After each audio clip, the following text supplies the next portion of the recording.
Money FM 89.3. Best of breakfast.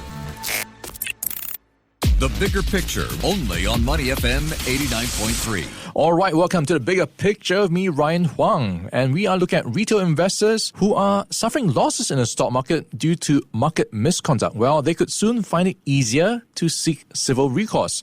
The Monetary Authority of Singapore is consulting on proposals to strengthen investor protection through the enhancement of avenues to seek civil recourse.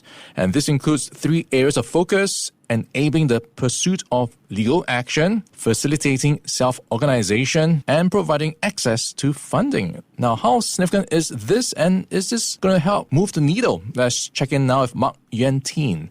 He is the founding director of the Center for Investor Protection, and he's also the professor of accounting at the NUS Business School. Good morning, Prof. Mak. How are you doing? Good morning, Ryan. I'm good. How are you? Lots to talk about on this front. I'm doing well, and great to have you on the line as well. So let's talk about your overall assessment on the MAS move to strengthen civil recourse avenues for retail investors. Is this a long overdue step? Oh, it's long overdue, and while I think on paper the provisions look good, but I think there are a lot of practical considerations. And I come back to the point that I do not think that investor recourse should be a substitute for making sure that we have good companies listed in the first place, right?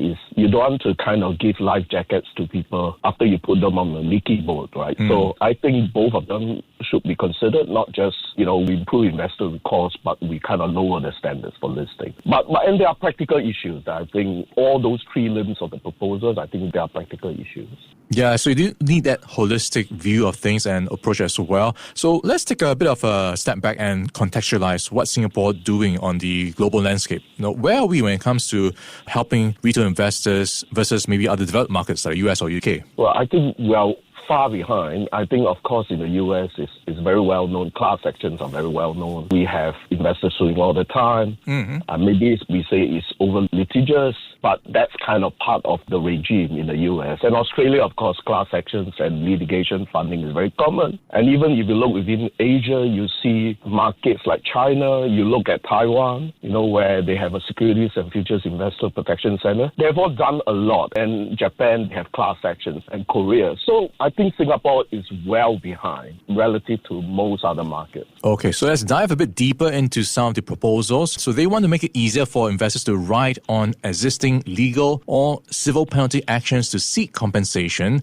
How effective do you think this will be in practice? There are a couple of issues here. First, it's kind of contingent on regulators being active in pursuing action in the first place, right?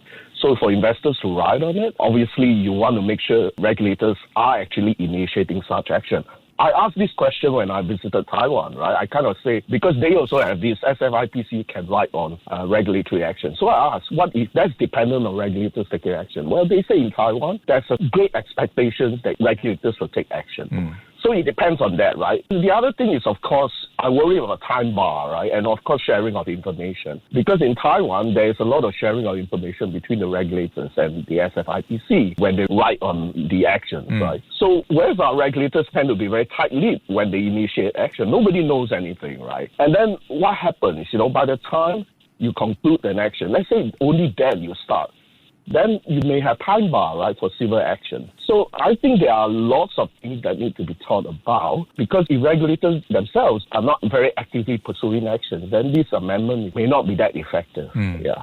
All right, talk about pursuing action. How do we strike that balance between pursuing actions, pursuing legal redress, and then avoiding that overly litigious environment they've seen in other markets? I think sometimes we overstate the fear of being overly litigious, right? I don't think we have that. In certain areas we do have, okay, but we may overstate it. But if we want to put in a safeguard, for example, again, if you look at, say, a market like Taiwan, right, the FSIPC, where they were pursuing a lot of action. So there was some blowback about, are they too vigorous, right, in pursuing action, even in cases where it's just poor business judgment. So what they have done is kind of form a panel now of independent people, and that's, I want to emphasize, independent people, where they actually basically have a show cause meetings with directors.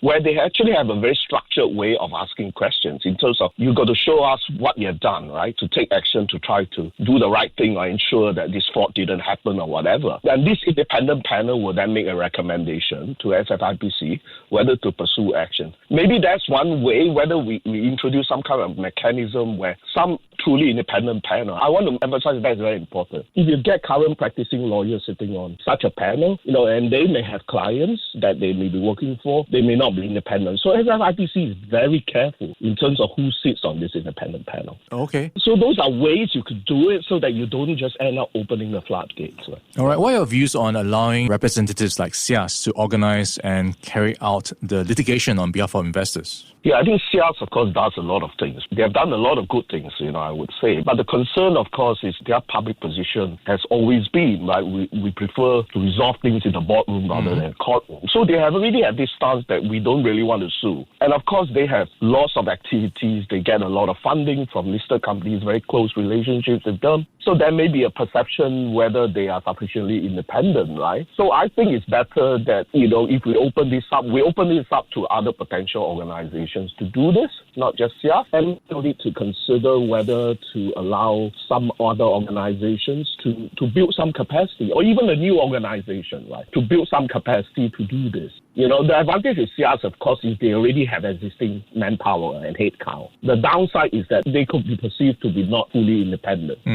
So I think you want a not-for-profit organization which is really independent. And to do that, I think you need to resource those organizations. Yeah, interesting perspective. Now, we're running out of time, so I'm going to get your help to wrap things up in terms of looking forwards, right? So what indicators would you look for in the next few years to assess whether any of these reforms are working? The proof of the pudding is in the eating, right? I mean, I think about 10 years ago, we basically started to allow what we call statutory derivative action for public companies. So in other words, for listed companies, investors can go to the court, apply for leave to sue on behalf of the company. I don't think we have seen any successful cases so far in 10 years, right? So you could put in whatever you want. At the end, is it going to happen, right? Does it work? So we will see whether we will see such action happening. In the case of foreign listings, there are also special issues. Unique issues that need to be looked at, and we have a lot of foreign listings, right? So I will look at, do we actually see actions be initiated? Because we certainly have not seen it for statutory derivative action after 10 years. The proof is in the pudding, like you say, and many ways to slice it. So definitely a lot to watch out for on that front with the proposals coming through. We've been in conversation with Mak Yuen Teen. He's the founding director of the Center for Investor Protection. He's also the professor of accounting at the NUS Business School. Prof. Mak, thank you so much for your time and insights today. Most welcome. All right, always a pleasure chatting with you. Stay in Money FM 89.3. Before acting on the information on Money FM, please consider if it's suitable for your own investment objectives, financial situation, and risk tolerance. To listen to more great interviews, download our podcasts at audio.sg or download the audio app. That's AWEDIO, audio at the App Store and Google Play.